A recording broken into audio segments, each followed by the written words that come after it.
Welcome to The Explainer. Today, we're diving into something truly extraordinary. We're going to explore how a specific group of post-independence Indian poets managed to take a colonial language and completely transform it. They turned it into this vibrant, deeply authentic canvas for their own lived experiences, and honestly, the way they did it is just fascinating.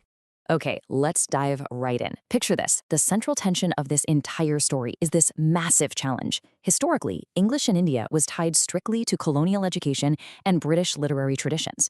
So if you're a poet in a newly independent nation, how on earth do you express a truly authentically Indian experience using the language of the former colonizer?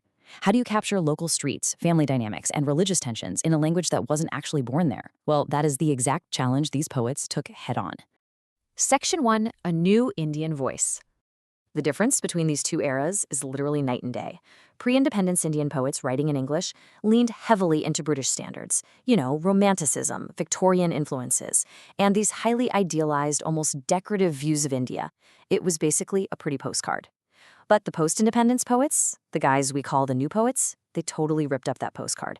They wanted gritty reality. They brought ordinary streets, poverty, irony, and these deeply complicated personal conflicts into their work. They completely stopped romanticizing and actually started observing.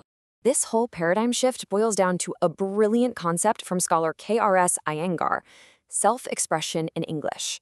Think about how game-changing this idea really is. These new poets weren't just trying to prove they could write good English according to the old British rulebooks. Not at all. Instead, they used English merely as an instrument. The actual experience, the memories, the landscape, that all remained fiercely Indian. They made English entirely their own. So who actually pulled this off? We've got some absolute heavy hitters here, famously featured in Arvind Krishna Malhotra's landmark anthology. We're talking about Nissim Ezekiel, Kamala, A.K. Ramanujan, Jayanta Mahapatra, and Aran Koltkadar. For this explainer, we're going to treat these 5 brilliant minds as our core case studies to see exactly how they reshaped the language from the inside out. Section 2. The Urban and Female Selves.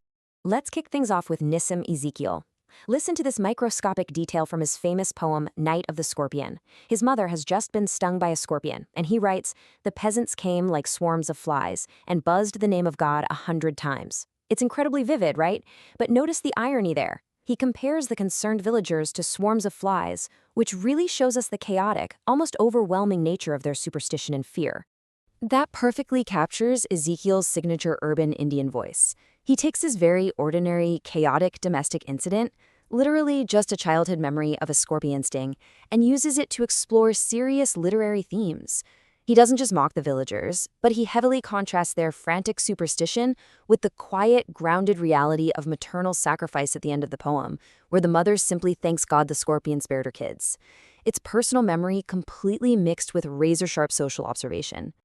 Now, let's completely shift gears. Enter Kamala.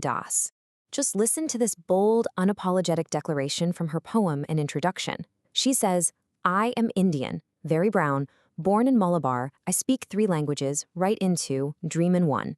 Wow. In just a few words, she aggressively intertwines her identity, her physical geography, and her language into one undeniable package. What's absolutely fascinating here is her sheer refusal to hide. In a traditional society that largely expected women to suppress their emotions, Das uses her own voice as the ultimate poetic authority. She uses English as a direct act of resistance, claiming the language to speak completely openly about the intimate female self, desire, and womanhood. She proved once and for all that an Indian woman's English could be direct, fiercely personal, and totally culturally grounded. Section 3. Rethinking Myth and Nature. All right, let's look at A.K. Ramanujan's poem, A River. Focus on that specific phrase, sand ribs. Rather than describing some lush, beautiful river, Ramanujan gives us a river dried to a trickle in the brutal summer heat, bearing its sand ribs. He literally transforms a force of nature into something that looks like a vulnerable, exposed, almost skeletal human body.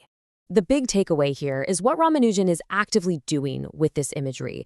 He's calling out the older poets, the ones who, in his own words, only sang of the floods. Those earlier writers celebrated the majestic beauty of the flooding river, but completely turned a blind eye to the ordinary people whose homes and lives were destroyed by that exact same water. Ramanujan uses the harsh reality of nature to challenge this traditional literary blindness. He's demanding that poetry actually take on social responsibility. Then we have Arun Kolitkar, who brings this fantastic touch of modern skepticism and humor to the table. In his sequence of poems based on the pilgrimage town of Jejuri, he describes a bus passing a waiting priest like this. With a thud and a bump, the bus takes a pothole as it rattles past the priest and paints his eyeballs blue. Notice the physical shock he injects here? He completely disrupts what should be a grand, sacred moment with a rattling, bumpy bus ride and a ridiculous puff of blue exhaust smoke. It's such a cool contrast when you put them side by side. Ramanujan approaches nature and myth through deep cultural scholarship and literary memory. He's constantly asking how traditional literature represents the world. Kolkatar, on the flip side, relies on sharp visual observation and total modern skepticism. To Kolkatar, a stone isn't automatically sacred. Sometimes it's literally just a stone. But both of these poets brilliantly force ancient cultural material into a direct, uncomfortable conversation with modern consciousness. Section 4. The Landscape of Odisha. Listen to this incredibly heavy, almost disturbing quote from Jayanta Mahapatra's poem Hunger. He writes, "The sky fell on me, and a father's exhausted while. Long and lean, her years were cold as rubber." The imagery here just pulls you under. It immediately creates this crushing atmosphere of extreme physical and emotional exhaustion.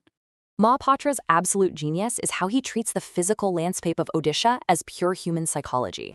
Nature in his poetry, it is definitely not a peaceful refuge. The intense heat, the relentless rain, the hard stones, they all reflect spiritual uncertainty and mortality. In Hunger, he flat out refuses to romanticize India, and instead he forces us to look right at the painful, uncomfortable intersection of extreme poverty, physical vulnerability, and human desire.